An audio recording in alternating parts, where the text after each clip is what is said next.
I'm sure by now you already know what influencers are and what their job consists of, but have you ever heard about key opinion leaders? Are they the same as influencers? In order to differentiate between the two concepts and avoid any confusion that may arise, we're going to explain as accurately as possible the distinctive features and differences between KOLs and influencers. Are you ready? Let's begin.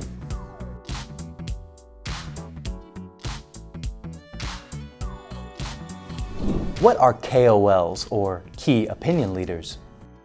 A key opinion leader can be defined as someone who's considered an expert of a certain topic and whose opinions are respected by their public, thanks to their trajectory and the reputation they've built for themselves. For that reason, KOLs have gained the status of expert and are recognized as referential people within their fields. Their achievements and skills are well known, giving them an aura of authority. These profiles can be very valuable for carrying out marketing actions, since they've already gained respect from their community and their opinions are always going to attract attention and be credible. I know it seems like they could be seen as influencers, but there are certain things that set them apart. Differences between key opinion leaders and influencers. Since both KOLs and influencers collaborate with brands to recommend products or services, it's important to define on what occasions these two different profiles tend to be used. The main difference is that influencers are native to social media platforms, since that's where the very concept of an influencer was developed. KOLs, on the other hand, have parallel professions such as journalists, entrepreneurs, writers, or politicians.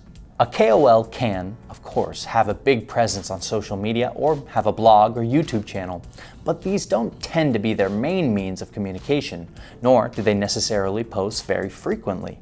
KOLs don't tend to recommend products related to their professions in exchange for economic compensation. There do exist, however, examples of KOLs collaborating with brands in exchange for a service. For example, Rafa Nadal with Kia, or George Clooney with Nespresso. Another fundamental difference between influencers and key opinion leaders is the motivation which drives their audiences to follow them. For influencers, having a community of followers is the most important thing, and it's for that very reason that they try to always recommend quality products and services to their followers. The originality and quality of the content they post directly determines their impact and number of followers, which their credibility and identity as an influencer depends on. KOLs, on the other hand, don't make a living off these types of actions, but regard them rather as complementary to their day-to-day activities. How to incorporate KOLs in your marketing strategy. Incorporating KOLs into marketing strategies is extremely beneficial if the brand wishes to change the public's perception and associate itself with values such as loyalty, sincerity, and trust, which are characteristics that define key opinion leaders. For that reason, KOL marketing is directly linked to branding actions rather than sales objectives.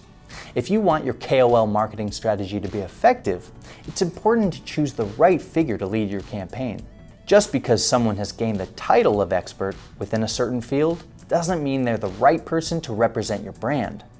A special connection between a KOL and a brand is essential. So, what characteristics should you look out for when searching for the perfect KOL for your marketing strategy? As well as authority and popularity, the ideal KOL must embody features such as a good personality, charisma, communication skills, and the ability to be a role model that people can identify with. It's also particularly important that their actions and mannerisms are in tune with those of the brand. Why you should work with a key opinion leader. The benefits of influencer marketing are undeniable, but working with KOLs is a step further. Confidence and experience are decisive factors when considering a product recommendation. Since KOLs are mainly implicated in the branding actions, all of the benefits are therefore associated with the brand and not a product. Their background and the credibility that they transmit is the best accessory for a brand, making it stand out next to the competition. By identifying your brand with values such as solidarity, security, competency, and confidence, you are laying the foundations for success with future marketing actions. These differences may make you think that using a KOL for a marketing campaign might not be as successful as using an influencer, which will probably have more followers. Nevertheless, the reputation, prestige, and credibility of a key opinion leader can help a community trust way more in a brand that offers products or services related with the sector of the expert. Their opinions are respected and taken into account, so getting them to talk positively about your brand or allowing them to be a part of it is getting their audience's respect and standing out from the competition. However, it's important to note that an influencer marketing campaign can be completely compatible with the figure of a KOL. There are two different figures and each one needs a different approach in their marketing strategy, but you can use both of them if your campaign requires it. After having all this information, which one do you think would work best for your brand? What do you think each one has as benefits? We read you in the comments. If you want to dive deeper into influencer marketing, click on the video on the screen right now to find out what is influencer marketing in detail, or this other one about how to use influencer marketing to grow your business. Don't forget to give us a like, leave a comment, and subscribe to our channel if you found this video useful. See you in the next video.